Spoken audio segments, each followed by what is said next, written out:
funny, a lot of chefs don't think far ahead. As a chef, you think in terms of 2 to 5 minute intervals. You're stuck in those intervals because the meat goes in the oven, the meat comes out of the oven, the ticket rings, the food goes out. Chefs exist in these small parcels of time. So you're constantly in a perpetual state of just action.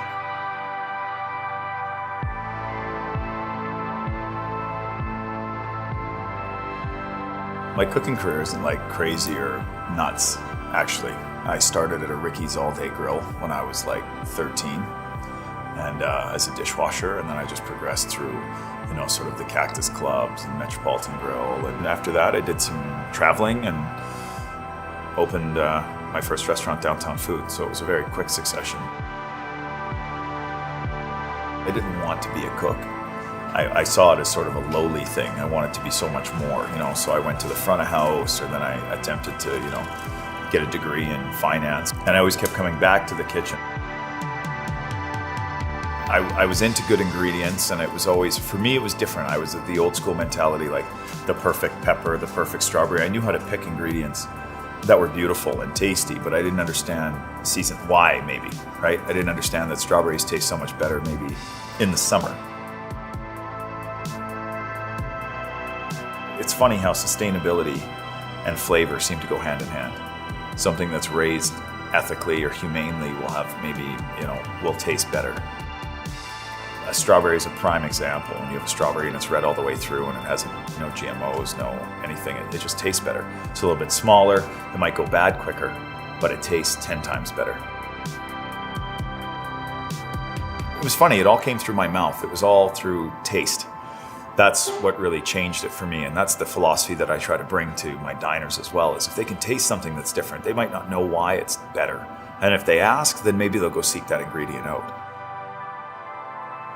When I really started to get into the environmental side of things and start a bit of food activism and chef activism, it was because I started getting frustrated that I couldn't get these ingredients, and the price of these ingredients and the accessibility of these ingredients is they were amazing. And we should all be eating them.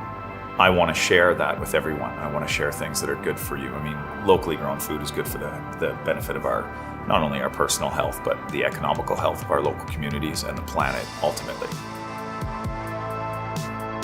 Now I own a restaurant called Shokunin. We mix a lot of the elements of my first restaurant, in the focus of sustainability, but we apply them to the Japanese flavors and philosophy of a regional, seasonal cuisine from what's around you. Shokunin means being an artisan or a craftsman. But the meaning is much deeper, or it has a spiritual connotation of you do whatever it is that you do, your profession or given career, to the best of your abilities, not for your own monetary or personal glory, but for the benefit of those around you. I had to go to Japan because I had to know. I had to go because I had to taste the food for myself and make sure that what we were going to deliver here was definitely in keeping with the flavors. I had to go and dissect it intellectually and say, this works, and visit regions that were similar in climate to ours here. You have to know. Inspiration can be a tricky thing because sometimes you get inspired, but you don't try to live up to it, or you think it's above. And what I found is, I'll give you an example. I went traveling with Narisawa-san.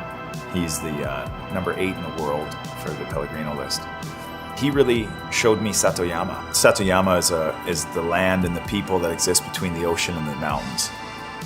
He showed me rural Japan. He took me to beef farms. We went fishing for clams. We went to seaweed farms as well.